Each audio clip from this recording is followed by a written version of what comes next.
देश के बेहतरीन इंजीनियरिंग कॉलेजों में दाखिला लेने के लिए संयुक्त प्रवेश परीक्षा के नतीजे घोषित हो चुके हैं। एनटीए की ओर से कराई गई इस परीक्षा के नतीजों से खुश कई छात्र इंजीनियरिंग कॉलेजों में दाखिला लेने के लिए कोशिश कर रहे हैं। वहीं कुछ छात्र ऐसे भी हैं जिन्होंने फॉर्म भरा था, परीक्षा भी दी थी, मगर उनका रिजल्ट ही जारी नहीं हुआ। उनके रिजल्ट में एनए लिखा हुआ आ रहा है। छात्रों का कहना है, हम भी इंजीनियर बनना चाहते हैं, मगर एनटीए के रुख ने उन्हें नाउमीदी हाथ लगा दी है। जेई मेंस से पास आउट 2.5 लाख स्टूडेंट को जेई एडवांस के रजिस्ट्रेशन के लिए पात्र घोषित किया गया है। एडमिट कार्ड 17 मई को जारी किए जाएंगे। जेई एडवांस 2024 परीक्षा का आयोजन 26 मई को किया जाना है। वहीं इस खबर में हम आपको एक छात्र का रिजल्ट दिखा रहे हैं, जिससे देखकर आप छात्र की परेशानी को समझ सकते हैं। एनबीटी ऑनलाइन ने एनटीए से इस मामले को लेकर कई बार संपर्क साधा, मगर उस पर हर बार नंबर बिजी आ रहा या कोई उठा ही नहीं रहा।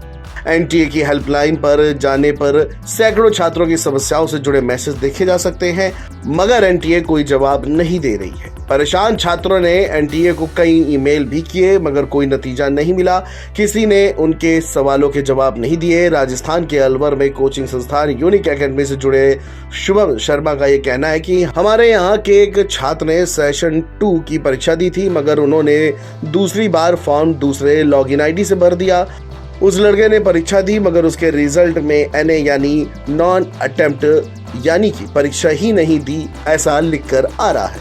अब सबसे बड़ा सवाल यह है कि अगर दूसरे लॉगिन आईडी से फॉर्म भरना गलत, तो रिजेक्ट क्यों नहीं हुआ। शुभम शर्मा का यह कहना है कि एनटीए ने सेशन 1 और सेशन 2 की परीक्षा के लिए एक ही लॉगिन आईडी से फॉर्म भरना होता है। अगर किसी ने गलती से दूसरा फॉर्म दूसरी लॉगिन आईडी से भर दिया है, तो एनटीए को उस फॉर्म को रिजेक्ट करना चाहिए था। दूसरी बात, जब एनटीए ने छात्र को परीक्षा में बैठने की अनुमति दी, तो उसके रिजल्ट में नॉन अटेम्प्ट कैसे दिखा रहा है? ये तो बिल्कुल गलत है। क्या ऐसी गलती है जिसे सुधारा नहीं जा सकता? कोई परीक्षा एजेंसी छात्र के भविष्य को लेकर खिलवाड़ नहीं कर सकती। उस जैसे सैकड़ों छात्रों का भविष्य दांव पर लगा हुआ है। ये एक तरह से मनमानापन है। वहीं छात्र के अभिभावकों का ये कहना है कि ऐसी गलती बच्चों से अक्सर हो जाती है, रिजल्ट नहीं रोक सकते।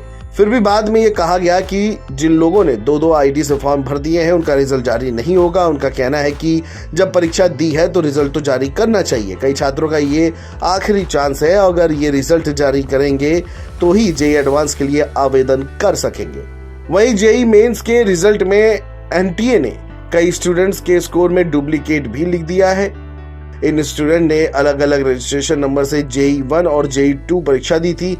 बाद में इन्हें जेई एडवांस के लिए एलिजिबल भी बताते हुए रिजल्ट रिवाइज भी कर दिया गया है, लेकिन इन स्टूडेंट्स के रिकॉर्ड जेई एडवांस की आयोजक संस्था आईआईटी मद्रास को नहीं दिए गए। ऐसे में ये स्टूडेंट एलिजिबल होने के बाद भी परीक्षा के लिए आवेदन नहीं कर पा रहे हैं, जबकि जेई एडवांस के लिए 7 मई यानी कि आज ही अंतिम तिथि है। जब तक 1,75,000 से अधिक स्टूडेंट इसके लिए आवेदन कर चुके हैं।